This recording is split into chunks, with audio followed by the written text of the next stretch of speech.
তেমন কিছু নয়।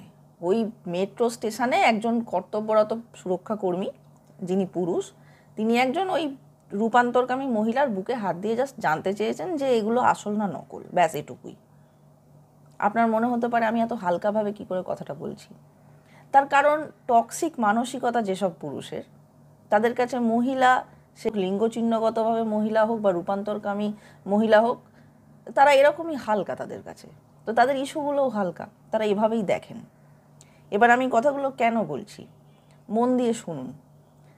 মেয়েটি যাতে সুবিচার পায় সেজন্য রাতের রাস্তা দখল নামের একটা কর্মসূচি নেওয়া হয়, যাতে প্রথমে এটা বলা হয়েছিল যে সেখানে শুধু মেয়েরাই যাবে, এটা মেয়েদেরই কর্মসূচি হবে, মেয়েরা অগ্রভাগ পশ্চাৎভাগ বাঁ ডান সমস্ত দিকে শুধুই মেয়েরা থাকবেন এবং শুধুই মেয়েরা থাকবেন। মানে মেয়েটির সুবিচারের আশা করেছে কিন্তু এই মহানগর, এই মহানগরের রাজপথ, সমাজের সমস্ত শ্রেণীর মানুষ, নারী পুরুষ দাদু ঠাকুমা সকলে। কিন্তু যেহেতু এটা একজন মেয়ের জন্য চাওয়া সুবিচার এবং যে বিচ্ছিরি ব্যাপারটা হয়েছে সেটাকে ঘিরে যে এত মেয়ে আওয়াজ তুলেছে, সেজন্যই চাওয়া হয়েছিল যে শুধু মেয়েরা এই কর্মসূচিটা করবে এবং সে কর্মসূচি হয়েওছে। এখন আপনি যদি জিজ্ঞেস করেন এই মিছিলে রাজনৈতিক স্লোগান ছিল? ছিল।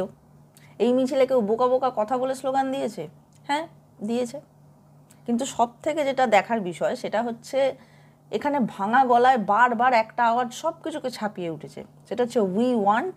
আর ওদিক থেকে হাজার হাজার লাখ লাখ কণ্ঠে যে আওয়াজটা ভরাট গলায় ফিরে এসছে সেটা হচ্ছে জাস্টিস।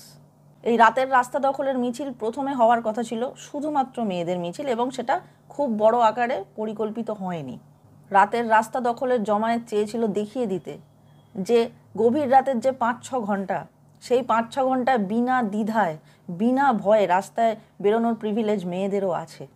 এই 5-6 ঘন্টার কর্মসূচি নিয়ে মেয়েরা দেখিয়ে দিতে চেয়েছিল, বিশ্বাস করতে চেয়েছিল যে রাতের অধিকার আছে তাদের হাতেও। কিন্তু এই পরিকল্পনার পালে হাওয়া লেগে যখন সেটা বিরাট বড় আকার ধারণ করা শুরু করলো, ঠিক তখন কিছু কিউট লোক কি বলল, না আমিও যাব, আমাকেও নাও, আমি মেয়ে নই তো কি, আমিও যাও। কিছু মেয়ে খুব জেদি গলায় আর কিছু মেয়ে খুব মিনমিনে গলায় বলল, না দেখুন, মানে এটা তো মেয়েদের নেওয়া, মেয়েদের ভেবে পরিকল্পনা করে নেওয়া কর্মসূচি, এটাতে আমরা চাইছি শুধু মেয়েরাই যাক।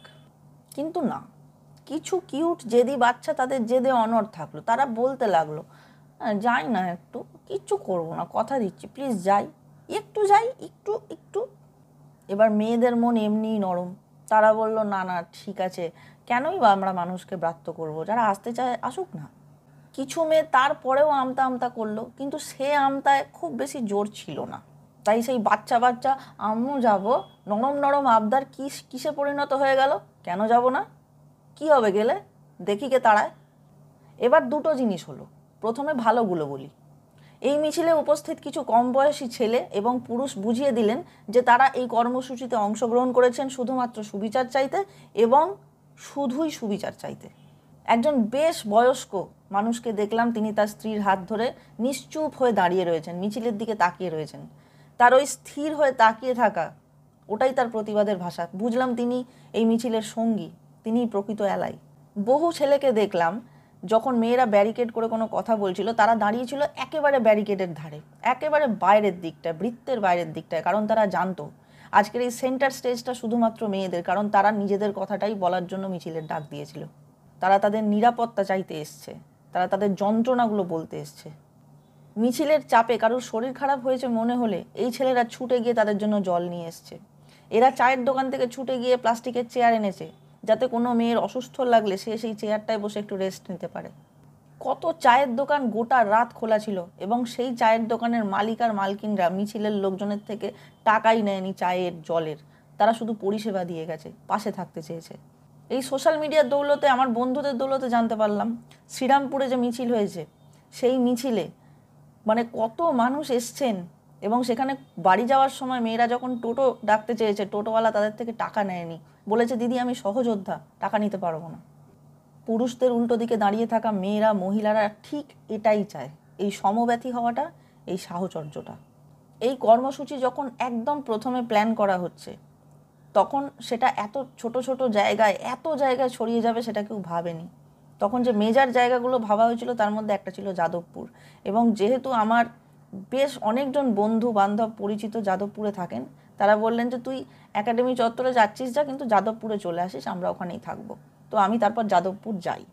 এইবার এই মিছিলের যে উল্টো দিকের ছবিটা, সেটা তো মহাকাব্য, সেটা বলছি এখন। মানে টক্সিক ম্যাসকুলিনিটি কিভাবে কত দিক দিয়ে যে দেখা গেছে এই মিছিলে, অন্তত যাদবপুর অঞ্চলে আমার যা চোখে পড়েছে সেগুলো বলবো, তাহলেই বুঝবেন কেন মেট্রোয় এই ঘটনাটা ঘটেছে বা ঘটানোর সাহস কেউ পেয়েছেন।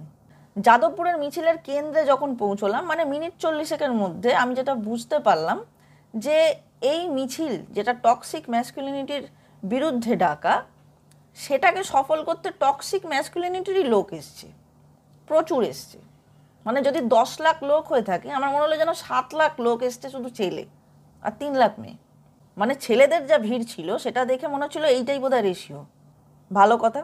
এবার যখন এই কর্মসূচি আমাদের নেওয়া হচ্ছিল, প্ল্যান করা হচ্ছিল, তখন আমরা কি জানতাম যে এটা পুরো লিড করবেন মেয়েরা, মেয়েদের মস্তিষ্ক প্রসূত এই ব্যাপারটা, এবং এই মিছিলের পুরো ভাগে থাকবেন মেয়েরা।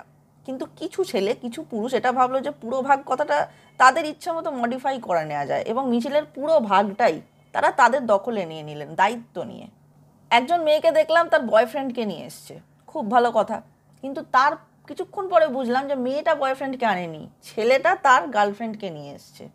এবং সেটাও শুধু নয়, মানে মেয়েটা এমন হাবভাব করছে ভীষণ অসহায়, বাচ্চা তো হারিয়ে যেতে পারে, ওই জন্য বয়ফ্রেন্ড হাত ধরে নিয়ে এসছে, এবং সঙ্গে করে 2-3টে আরও ছেলে বন্ধুকেও নিয়ে এসছে। এবং তারপরে মেয়েটাকে সামনে নিয়ে দুপাশে দুটো হাত দিয়ে গার্ড করে সরে যান বলে ভিড়ের মধ্যে দিয়ে এগিয়ে যাচ্ছে। কার থেকে এই গার্ড করার দায়? কার থেকে? ঠিক তাদের থেকেই যারা এলে মিছিলের ফ্লেভারটা নষ্ট হয়ে যাওয়ার ভয় ছিল। অর্থাৎ ভিড়ের মধ্যে যারা মেয়েদের সুযোগ নেয়, সেই টক্সিক মনের ছেলেদের থেকে এবং পুরুষদের থেকে। এবার আসি পরবর্তী ঘটনায়। মিছিলের মধ্যে দিয়ে যখন আমরা বেশ কিছুক্ষণ হলো হাঁটছি, ভিড়, প্রচণ্ড ভিড়, তখন হঠাৎ একটা বাজে কটু গন্ধ এলো, বলাই বাহুল্য মদের গন্ধ ছিল সেটা। আমরা যখন চিৎকার করে বলতে লাগলাম কে মদ খেয়েছে, কে মদ খেয়েছে, মানে পাশ থেকে একটি ছেলের সাথে সাথে বলছে এই কে মদ খেয়েছে, কে বলে আমাদের গায়ে ঢলে ঢলে পড়ছে। তার হাতে আবার প্রতিবাদের প্ল্যাকার্ড। কাট্টু মিছিলের মধ্যে হালকা একটু তর্কাতর্কিও নয়, জাস্ট বোধহয় মতের অমিল হয়েছে ভিড়ের মধ্যে কিছু ছেলের সঙ্গে আমারই কিছু বান্ধবীর। এবং যখন তারা পারলো না কথায়, তখন তারা আমার বান্ধবীকে বলে গেল মেয়ে ছেলে হয়েছে বলে যা খুশি করবে ভেবে নিয়েছে। ভাবুন, এটা ওই মেয়ে ছেলেদেরই ডাকা মিছিল ছিল, মেয়ে ছেলেদের স্বার্থে। আমাদের মনে আশঙ্কা ছিল যে এই সুযোগে অনেক আজে বাজে লোক ভিড়ের মধ্যে ঢুকে পড়তেই পারে, কিন্তু তারা যেরকম অসভ্য হবে সেটা আমরা ভাবিনি। যাদের এদের মনে এইটুকু কষ্ট নেই মেয়েটার জন্য, কারণ তাদের আচরণই সেটা বুঝিয়ে দেয়। আমি তো অ্যাজিউম করতে পারবো না। আপনি ভাবুন তো, যদি সত্যি কারোর মনে মেয়েটার জন্য এইটুকু মায়া থেকে থাকে, তারা ওই 8B বাস স্ট্যান্ডের সামনে যে বিশ্ব বাংলার ওই নীল গ্লোবটা আছে স্টিলের ফ্রেমে বসানো, সেই স্টিলের ফ্রেমটা বেয়ে বেয়ে ওপরে উঠে ছবি তুলতে পারে, হাসতে পারে। তাদের হাতে মানে মোবাইলটা নিয়ে এমন করছে বেলেল্লাপনা, হাতে সেই ফ্রেম ধরে ঝুলছে, মনে হচ্ছে এক টুকরো চিড়িয়াখানা দেখছি তাদের কার্যকলাপ দেখে।